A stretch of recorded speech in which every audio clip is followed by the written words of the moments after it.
everyone, welcome back. If you can believe it, this is our last day of reading for our summer learning program. It has gone by so fast, but here we are. We're already at lesson number 8. I'm Mrs. Kinman, and I hope that you're ready for a really fun final lesson today. Today, my quote is one of my favorites. It's "Everyone is a reader. Some just haven't found their favorite book yet." Anytime I have a student who tells me that they don't like reading, I always tell them they just haven't found the book that they love yet. It's like a personal challenge for me to help them find it. All right, let's get started. Here's what our day is going to look like today. We're going to begin by focusing on our mindset. When we get to the end, it's even more important that we focus on our mindset. We're going to be working with some words in our word work segment, with some multiple meaning words. We will have a second read of our fluency practice. If you remember what we read yesterday, it was about Mars. So today we're going to do that same passage again, and hopefully we can read it even more fluently. Our reading comprehension skill, we're still working with fiction texts again today. And today we're going to talk about how authors use words and phrases to provide meaning to stories. And then we'll wrap up by checking for understanding. All right, so first let's get started by focusing on what is good. We really want to be in a great mindset for learning today. We're going to finish strong. So I want you to think about your learning gems. What are you grateful for? What are you excited about? What are you motivated to do? And what's a success that you can celebrate? Something that I am grateful for is the opportunity to be able to learn with you this summer. I've had a great time over these last 8 sessions, and I sure hope that you have too. I am excited about our word work today because we've been working on all of these different word skills throughout all these lessons. And today, we're going to kind of put it all together. And I'm really excited to do that with you. Something that I'm motivated to do, and this is just going to sound like a real teacher thing, but now that summer learning is about to be over, I'm motivated to start thinking about the fall. That's just how teachers work. So I'm motivated to start making some plans, even though I don't know exactly what the fall is going to look like. It might be a little bit different, but that's okay. I'm still motivated to start planning what I can. And my success is hopefully the same thing that you're celebrating as a success, because I think that's something we can celebrate together, and that's that summer learning went really well this year. I'm so proud of all the work that you've done. All right, whole body listening skills. Let's get ready so that we're ready to listen and ready to learn. Make sure that your eyes are looking toward the speaker. Make sure your ears are ready to hear and that you're eliminating any distracting noises that might be going on around you right now. Make sure your mouth is quiet. You're waiting for your turn to talk. Your hands and feet are quiet and still into yourself. Your body is facing toward the speaker. Your brain is thinking about our lesson, thinking about what I'm saying, and your heart is open and ready for some new learning today. I also hope that your brain is going to be making some connections, especially to what we talked about yesterday when we get to our comprehension skill. So let's start with our word work today. We've been talking about breaking apart words into syllables. We've talked about vowel sounds. We've talked about consonant sounds. We've talked about words that are spelled the same and have different meanings. We've talked about words that sound the same but have different meanings. And we're going to kind of put all of that together and think about how we use words in a sentence and what we need to be on the look for when we're reading those sentences. We're going to talk about multiple meaning words. It's a very simple definition. Multiple meaning words are words with more than one meaning. For example, the word plant. Plant can be a noun, a living thing with roots, stems, and leaves, or plant can be a verb to place the seed in the ground so that it can grow. Now, when we talk about words with more than one meaning, for example, the word bat, not only as a 3rd grade reader do you need to be able to identify and read the word bat, but you have to know that it can have more than one meaning. And you need to be able to know how you could use that word based on its different meanings within a sentence. For example, she used a new bat at her softball game. And we saw a bat at Marengo Cave. So we're taking the word work just one step forward into using those words that we're able to read to understand them, to use them in sentences. That's what readers do. Remember, we talked about this last time, and I just want to reiterate the same point with multiple meaning words. That's what all of this is multiple meaning words. And remember, what's most important is that you can use context clues, use the other words in the sentence, or even the sentences around it if you need to, in order to make sense of what you're reading or what you're writing. That's what it all comes down to, is being able to comprehend and make sense of your reading and your writing. So we're going to practice with a little bit of a different twist today. You are going to choose one word that completes both sentences. Now don't be tricked. Some of the choices might fit into one sentence or might fit in the other sentence, but you're only going to choose one word that fits into both sentences, okay? So when you do your finger response, you're only holding up one response because it's one word that fits in both sentences. Are you ready? Let's try the first one. She filed her blank with a fingernail file. I dropped a container of blank at the hardware store. Is the answer A, glue, B, nails, or C, toenails? Ready? 1, 2, 3, respond. I hope you're holding up 2 fingers. If not, fix it up so you're holding 2 fingers. The word nails fits into both sentences. Here's how I know that. I can go back and fill in that blank with that word, and it makes sense. She filed her nails with a fingernail file. I dropped a container of nails at the hardware store. That one word fits into both sentences. Now, the word toenails could fit into this sentence. She filed her toenails with a fingernail file. That would work. But we can't put it here. I dropped a container of toenails at the hardware store. That doesn't make sense, or it's really gross. I don't know. How about the word glue? She filed her glue with a fingernail file. That doesn't make sense. We don't file glue. I dropped a container of glue at the hardware store. That might make sense. But remember, the directions said to find one word that fits both sentences. So the multiple meaning word that we're looking for is nails. Let's try another one. Which word completes both sentences? I heard the telephone blank while I was folding laundry. She received a beautiful new blank for her birthday. A, car, B, jingle, C, ring. Which word fits into both sentences? Ready? 1, 2, 3, respond. I hope you're holding up 3 fingers. The multiple meaning word that we're looking for that fits into both of these sentences is ring. Let's check. I heard the telephone ring while I was folding laundry. Does that make sense? Yes. She received a beautiful new ring for her birthday. Does that make sense? Yes. So the answer choice we're looking for is C, ring. Which word completes both sentences? I ate a juicy blank with my breakfast today. I would like an blank popsicle, please. A, pear, B, orange, or C, frozen. Ready? 1, 2, 3, respond. The answer choice that we're looking for is orange. Orange can be the fruit orange, like I ate a juicy orange with my breakfast today, or it can be the color orange. I would like an orange popsicle, please.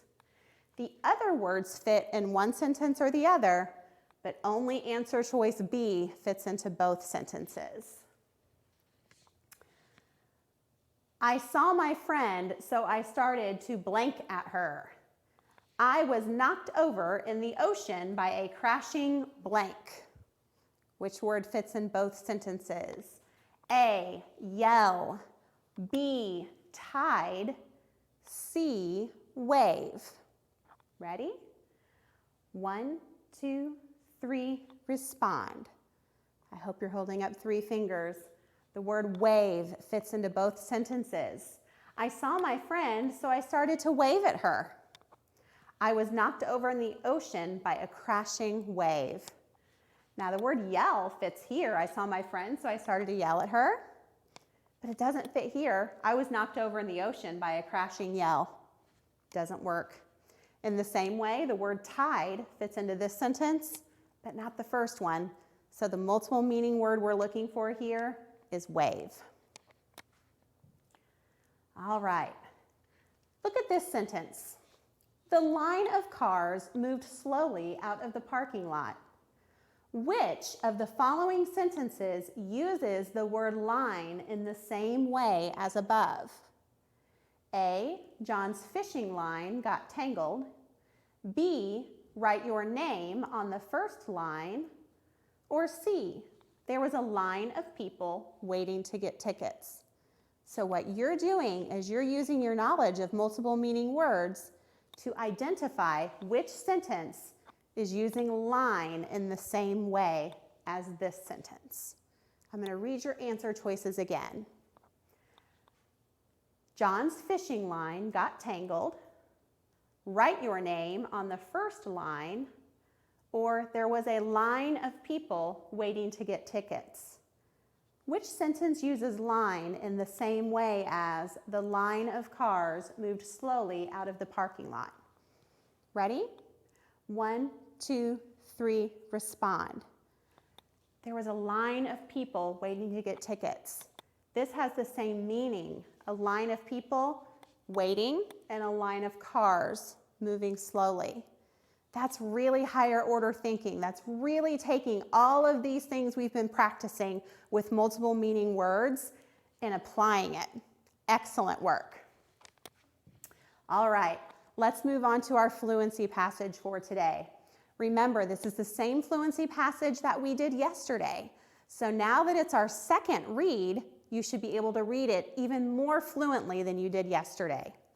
Make sure you pay close attention to punctuation. Make sure that you are reading as smoothly and as accurately as possible. And remember, since it's our second read, we can hopefully read it just a little bit quicker than we did yesterday. So make sure you're sitting up nice and tall. You've got a strong reading voice ready to read out loud. Your mouth is ready to read these words along with me. Are you ready? Let's read. If you get a chance, look at Mars through a telescope. Mars is the 4th planet from the sun. It is smaller than Earth and it has 2 moons. Mars is called the red planet because it is covered with red rocks and dirt. There are even dust storms there. You might also see an ice cap. Some people think that Mars used to be like Earth. There are signs that there used to be rivers. Now the rivers are dry. People still do not know if there is or was life on Mars. Would you like to make Mars your home? See how my voice went up a little bit at the end? That's what we do when we know we're asking a question.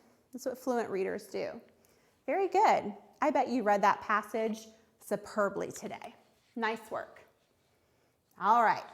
So we're moving on to our comprehension skill. Remember, we're still working with fiction texts today. And we're thinking about how authors use words and phrases to provide meaning to works of literature. Now, this is connected to what we did yesterday. Remember how we read there was an old lady that swallowed a shell, and we were looking really closely at the pictures. So authors use words and phrases to provide meaning to the works of literature or their stories, just like the pictures help provide meaning to their stories. So pictures are important and the words and phrases are important. All of it helps to convey the meaning of the story. So yesterday we focused on the pictures. Today we're focusing on the words and phrases. Now, there are special types of words and phrases that authors use to really bring the story to life. And we call these figurative language. Figurative language is phrasing that goes beyond the literal meaning of words to get a message or a point across. It's important that we can identify figurative language so that we can really understand the story. So let's look at some examples of figurative language. There are other examples other than just the 6 that we're going to look at together today, but these are the most commonly used types of figurative language in stories that 3rd graders read. The first is a simile. You say that word with me. My turn, simile. Your turn, simile. A simile is a comparison that uses like or as. For example, the superhero ran as fast as lightning. We are comparing the superhero to lightning using the word as. Therefore, since it's a comparison that uses like or as, it is a simile. Similar to a simile, but not exactly the same, is a metaphor. My turn, metaphor. Your turn, metaphor. A metaphor is a comparison that does not use like or as. The puppy made a pig of himself when he chewed open the food bag. Now, what are we comparing? We're comparing the puppy to a pig. Are we saying that the puppy is a pig? No, we're just using a metaphor to compare them. It really makes it a vivid sentence. The puppy made a pig of himself when he chewed open the food bag. It's a comparison, but it does not use like or as, so that is called a metaphor. The 3rd type of figurative language we're going to talk about is called a hyperbole. My turn, hyperbole. Your turn, hyperbole. A hyperbole is just an extreme exaggeration. In fact, I know lots of 3rd graders that love to talk in hyperboles, right? We all probably use those a little bit in our oral language even, just because it can be very funny. I'm so hungry I could eat a horse. Now that is an extreme exaggeration or a hyperbole. If this were a sentence that an author was using in a book, he could say, I'm hungry. Well, now what's more interesting? I'm hungry or I'm so hungry I could eat a horse? This is a much more vivid and interesting sentence. Do we literally mean that someone is so hungry they're going to eat a horse? I sure hope not. It's just an example of figurative language. It's something that authors use to make writing interesting. Next is alliteration. My turn, alliteration. Your turn, alliteration. Alliteration is a repeated sound at the beginning of multiple words. What letter is being repeated, or what sound is being repeated in this example? The beautiful blue butterfly bumped into a box. What sound is repeated multiple times in that sentence? B. We've got a B at the beginning of beautiful, at the beginning of blue, at the beginning of butterfly, at the beginning of bumped, and at the beginning of box. It's just an interesting way to write, to have the same sound repeated in multiple words within one sentence. And that is alliteration. Next, we have onomatopoeia. Boy, that's a wild-looking word, isn't it? My turn, onomatopoeia. Your turn, onomatopoeia. Now, that big fancy word is simply a word that sounds like the sound it names. We use onomatopoeia all the time. For example, the firecracker made a loud kaboom. The word kaboom, that is the word that is naming the sound that it makes. Kaboom. That is an example of onomatopoeia. I can think of a specific kind of book or a specific genre that uses onomatopoeia quite a bit. Do you know what it is? Comic books. Common books are notorious for using onomatopoeia. There's constantly words in the text like boom, pow, wow, bam. All of those are examples of onomatopoeia. It's just a very interesting way to write. Really helps us have a great picture in our mind of what the author is trying to convey. And last, personification. My turn, personification. Your turn, personification. Personification is giving human qualities to something that is non-human. For example, the flower danced in the rain and drank until it was no longer thirsty. Is a flower something that can literally dance in the rain and drinks until it's no longer thirsty? Well, no. But we are personifying this flower of being like a human, dancing in the rain and drinking until it's no longer thirsty, because that's a vivid image in our mind of a flower in the rain and soaking up the water.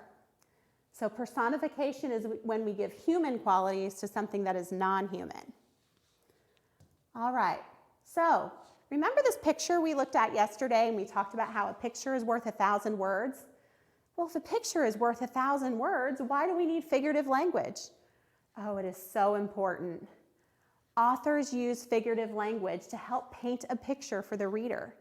So the picture that we see that's worth 1,000 words is made even richer by really, really high quality writing, like with figurative language. It helps paint a great picture in our mind of what's going on in the story. It creates vivid images within the story, and it also adds interest. It just makes the writing that much more interesting. So we're going to practice identifying some figurative language with a book by Mo Willems. I love Mo Willems. He is an author and an illustrator.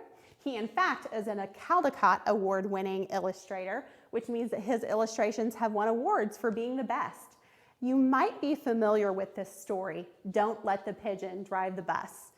Now, remember, our thinking voice is going to be focused on figurative language. What words and phrases do I hear that make the story interesting?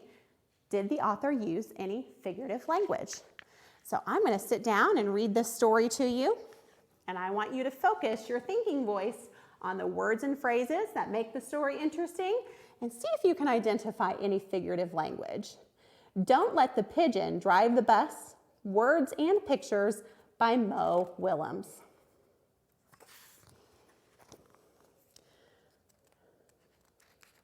He's dreaming of that bus. And here's the bus driver. Hi, I'm the bus driver. Listen, I've got to leave for a little while, so can you watch things for me until I get back? Thanks. Oh, and remember, don't let the pigeon drive the bus.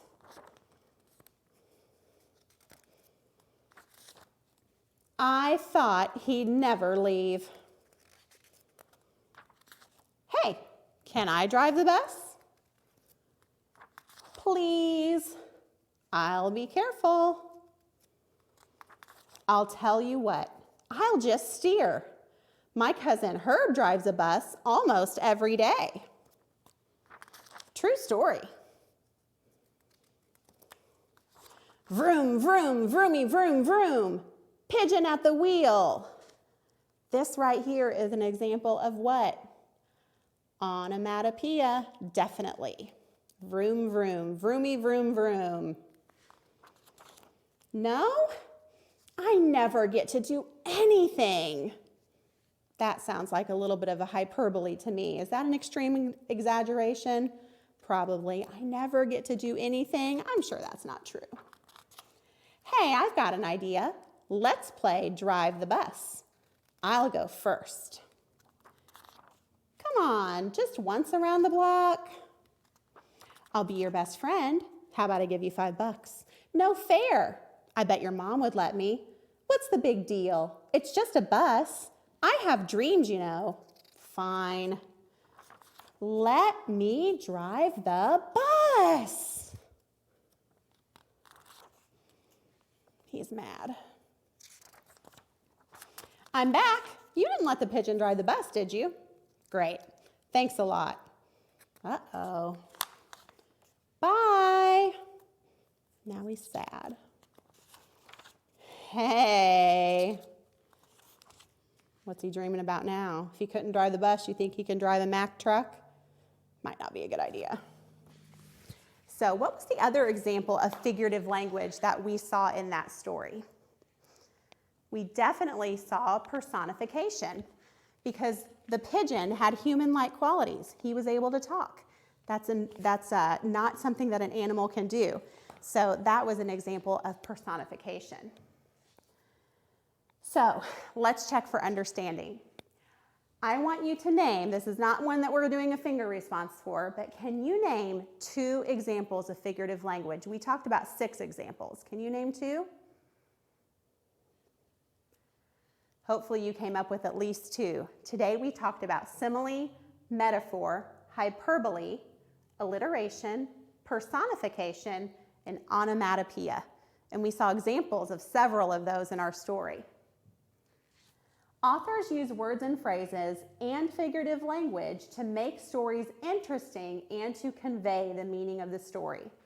A, true, B, false. Ready? 1, 2, 3, respond. That is true. They definitely use words and phrases, and especially figurative language, to make stories interesting and to help us know the meaning of the story. Now, for your practice at home today, we are going to practice figurative language. The 6 that we talked about today are the 6 that you are going to be practicing. So you're going to read each one of those sentences and determine which type of figurative language is being used in that sentence. All right, we've reached the end of our lesson. Today your code word is bus. And I hope that you take everything that we've been working on in these last 8 lessons and put them to use. Keep reading. I know you can do it. Practice those word skills. Practice your fluency.